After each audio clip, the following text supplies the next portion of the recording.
So I'm going to start by explaining why the library does this. And I kind of gave something to the candidates, and I just wanted to read that here. So we sponsor candidate forums because we believe people have a right to know what their candidates for public office say about issues that affect our communities. We provide the forums as a public service, and we are privileged and proud to play a role in the democratic process. Our candidate forums allow those seeking public office to express their views openly so community members can understand their positions and make informed voting choices.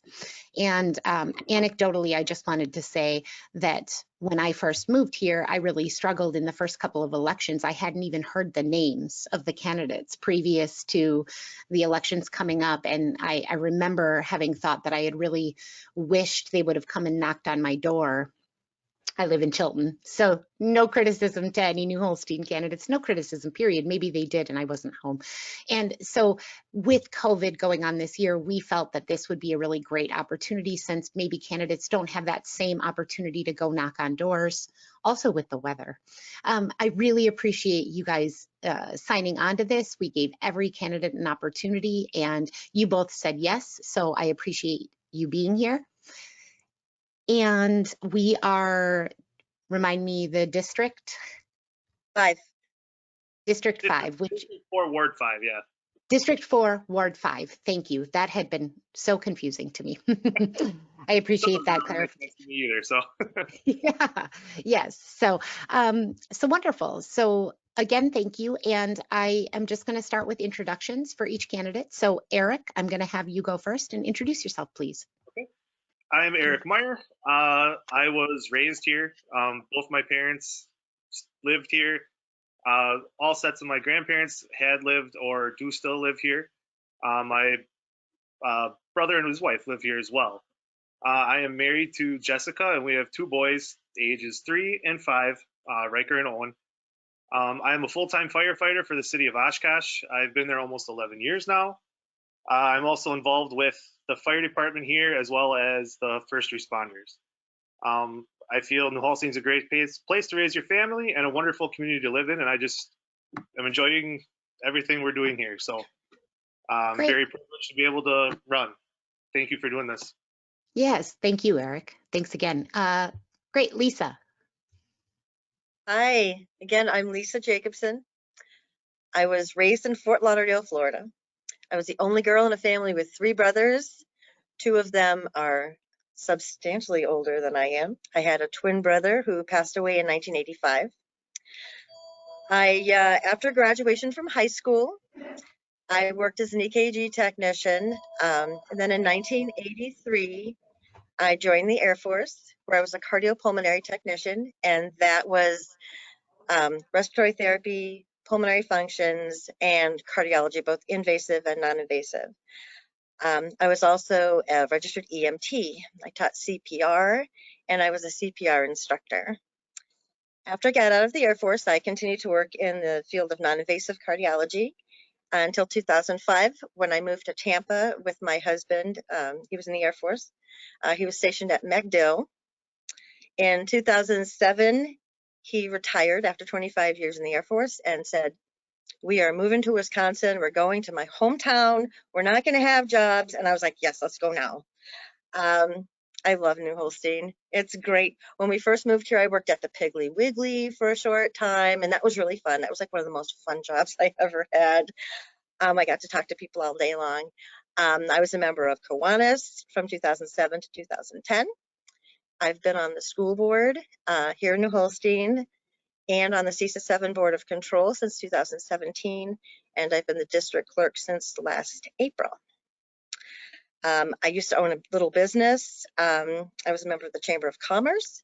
Before COVID hit, I was a bartender at the Childstein. I'm an active parishioner at Holy Rosary Church, and I'm a greeter and an usher, and now I'm one of the ladies that leads the rosary before Mass. I'm a full-time student at LTC studying landscape design and horticulture. I've been married to Mike for 35 years and counting. We have 3 children and 8 grandchildren, and I'm going to throw in a fun fact. Way back in the day, from 1993 to 1996 when we were stationed in Colorado Springs. Well, it was after I got out. I was a boxing referee for USA Boxing. I was a timekeeper, a judge, and a referee, and I refereed over 200 amateur bouts. And thank you so much for doing this. Of course, of course. Thank you. Great. Thanks, Lisa. And then I'm going to go back and forth between you in answering the question or asking the questions. Lisa, since you went second on the introduction, I'm going to ask you the first question. And that is, what made you interested in running for council? I had never been interested in government per se. You know, I'm on the school board, but that's a little different than like the city, you know.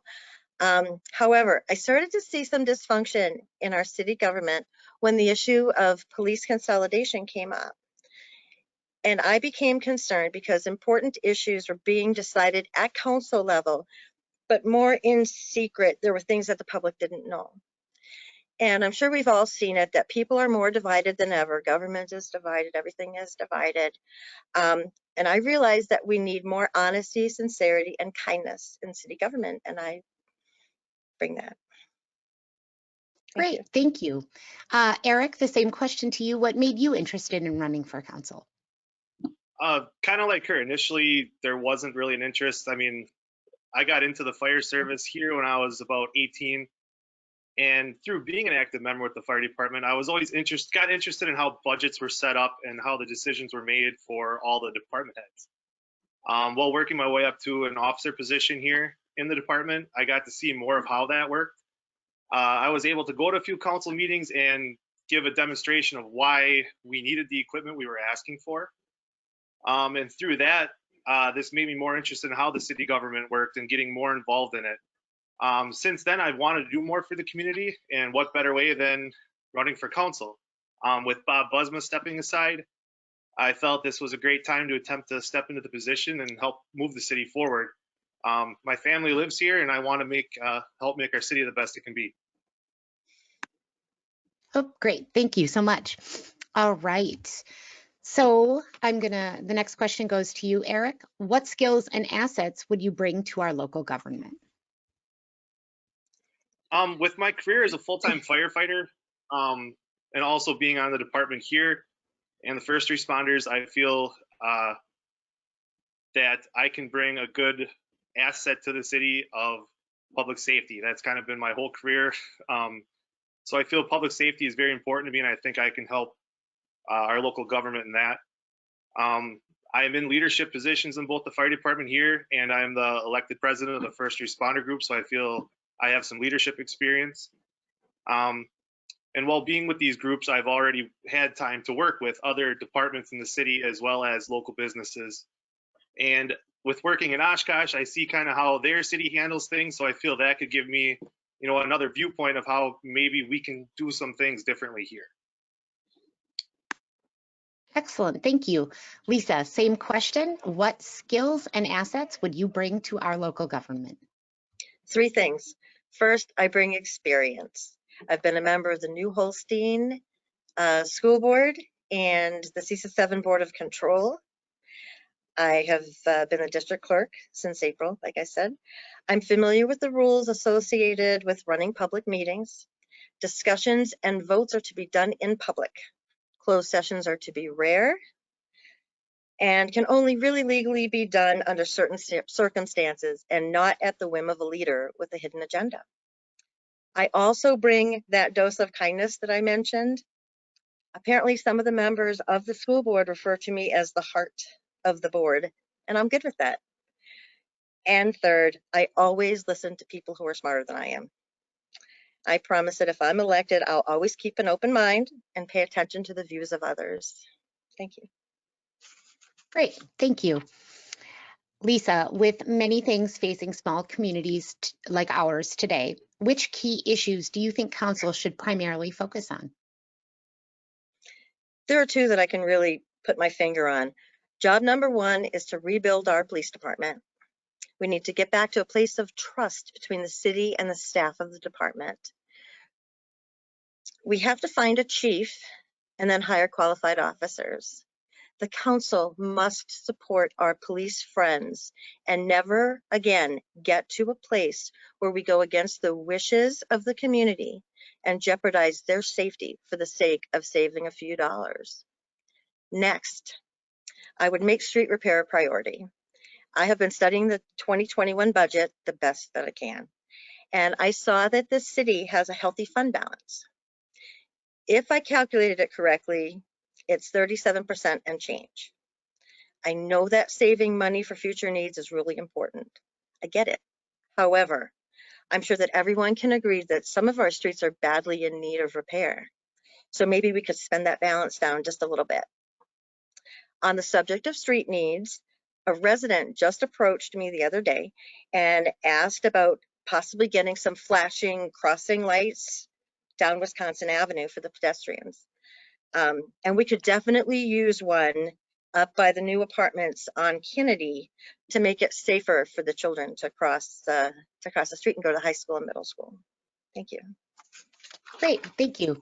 Eric, same thing with many things facing small communities like ours today. Which key issues do you think council should primarily focus on? I feel right now the council needs to focus on what our city can do to help our local businesses grow or expand, and also to find an avenue to get new businesses to come here. Growing up here, I remember how the city was when Tecumseh was running, and there was constant traffic up and down Wisconsin Avenue, especially at shift change. If you had to get across town, you couldn't do it.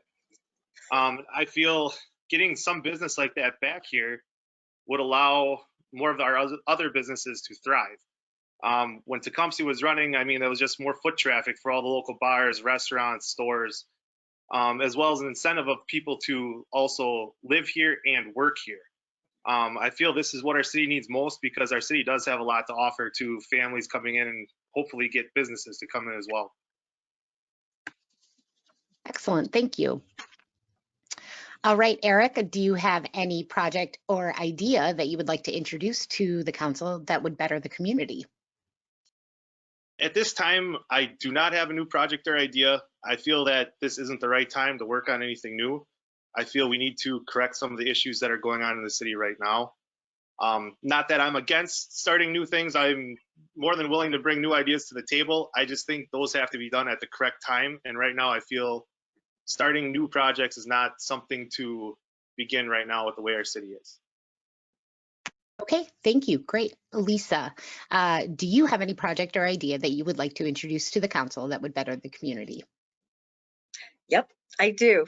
And it is something that we need to look forward to in the future. Actually, it's not something that I don't think we could do right away. I would like to explore the possibility of getting a safe ride program into New Holstein. As a former bartender and current bar patron, I've seen that there is a need for a way to get residents home safely if they've had too much to drink and feel that they have no other option but to drive. I've discussed this with a gentleman from the Tavern League, and they have a program in some municipalities, but not so far in Calumet County. This would not be a city-run program, but I'm hopeful that the city would want to work with outside organizations to provide help, for our residents. Thank you. Great. Thank you, Lisa. So then, Lisa, how do you plan to involve residents in the decision-making process in our city? Resident input will guide my decision-making. First, I need to be visible in many arenas. If elected, I will maintain my Facebook page.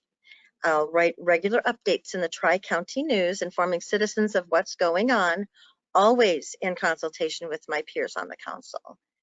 I would also like to explore the possibility of setting up regular meet and greets with residents in a public place, hopefully with other aldermen, to hear the concerns of the people. I also plan to regularly walk around the ward when it's a little warmer and just talk to people. Thank you. Excellent, thank you. Eric, how about you? How do you plan to involve residents in the decision-making process in our city? Firstly, I would like to think that I'm a very approachable person, and I would like to encourage residents to come to me or reach out to me with comments, concerns, or ideas. But something I feel that hasn't really been done is do a citywide survey of how our residents feel that their city services are treating them, and how do they categorize their concerns? What's the most important to them? And then start making decisions off what all the residents agree on a survey like that. As well as getting some major decisions up to a citywide vote. Some of the more major topics, especially like some that we've had recently, something like that may alleviate some of the confusion with what was going on in the city. Great, thank you. So Eric, if you received a $1 million grant to use for the city any way you wanted, what would you do with it and why? If I would receive a grant with that size, I would like to use it to create an area in our city to attract new companies or allow our businesses to expand to where they need to be. Build and prepare the land to suit the needs of outside companies to come in. Have the land shovel ready so that when they come here, they can break ground without having to bring in a lot of fill, get the site prepared before they can start building. I feel that would best suit our city moving forward. And I feel the future of our city would be to expand the businesses and companies to our city to make it a more attractive place for people to move to and work here. Excellent, thank you. Lisa, if you received a $1 million grant to use for the city any way you wanted, what would you do with it and why? This was my favorite question. I would fix the streets. They're badly in need of repair. That being said, when I originally considered this question, I wrote that I would update Civic Park. I'd realize the vision of Alderman Thiessen, and I would restore the historically significant buildings. And I would realize the vision of Mayor Hebel, and I would get that place up to code for the firemen's picnic to have a really good experience. My plan was to convert it into a 2020s gathering place where everybody would want to come. They want to come to New Holstein for this great park. I even had a design for it from a school project last semester in landscape design. However, I was thinking in the abstract what my dream would be with found money. And then I spoke to somebody who's smarter than I am. And he pointed out that with the financial state of the city, we're lucky if we can get one street completed per year. In any municipality, there's always something that comes up that supersedes even the most important of plans. And there's a finite amount of money to go around to every department that needs it. So that's what I do. I'd fix the streets. Excellent, thank you. And then finally, see, I think these last two questions were my favorites. Lisa, where are your favorite places to spend time in our city? I have several. Honeymoon Acres is absolutely 100% my happy place. I love to walk around Kiwanis Park and the nature trail across the aquatic center. As far as businesses go, when I owned my small business, May Riley's, True Value, Englewood Signs, and Pam at Heaven Sent Hair Salon literally made it possible for me to be successful. They're still my go-to places. They're amazing ladies that own those shops. I enjoy spending time with friends in our local bars and at Holy Rosary Church. Thank you. Great, thank you, Lisa. Eric, same question to you. Where are your favorite places to spend time in our city? When my wife and I go out, we tend to end up at the Altona. We love the atmosphere up there, enjoy meeting friends up there and just having a good time. It's a very comfortable, relaxing atmosphere, and we really enjoy that. When we go as a family with our boys, the parks are a big perk. We live very close to Kiwanis Park down here, and our boys love playing on all the toys, the equipment. They also like fishing in the Langenfeld Pond when they're like, Dad, let's go fishing, let's go fishing. It's instead of hauling the boat out, it's real easy. Just take them over there, throw a couple lines in, and they enjoy that very well. Like I said, our parks are very clean, very nice, very well maintained. The boys love sledding, and it's really nice with them being young. Instead of going to the big hill, we can go over here behind the community center, and they get to slide down there. And it's not so much of a haul pulling them back up. Otherwise, just spending time outside with our neighbors. We have a very great community here in the city, and anywhere you can go, you can find people, intermingling with each other, and that's very great. For families, people look out for each other here, and I feel that's a very important thing in the community. Great, thank you. So that actually wraps up the questions, and I can't tell you how difficult it is to be a moderator because you both kept saying things that I just wanted to respond to, and there's so much energy behind. It's so fun to see the differences, but also I am so confident that your ward has two fantastic candidates who are both passionate. I'm so thrilled that you could, be here and show us that and provide that. I know I had a lot of little follow-ups that, and I wonder if I will post your maybe email addresses. Would that be the best way for people interested in follow-up questions to reach out to you? I know maybe you had said approach you as well. Yeah, Sure. either way, email will be fine. Okay, so I will link that to this video. Thank you. Yeah. Thank you. Thank you both again. This was so wonderful. And like I said, I just don't know how your ward is going to choose. And good luck to both of you. I meant it when I said from the start that I have so much respect. I do think public service is wildly important work.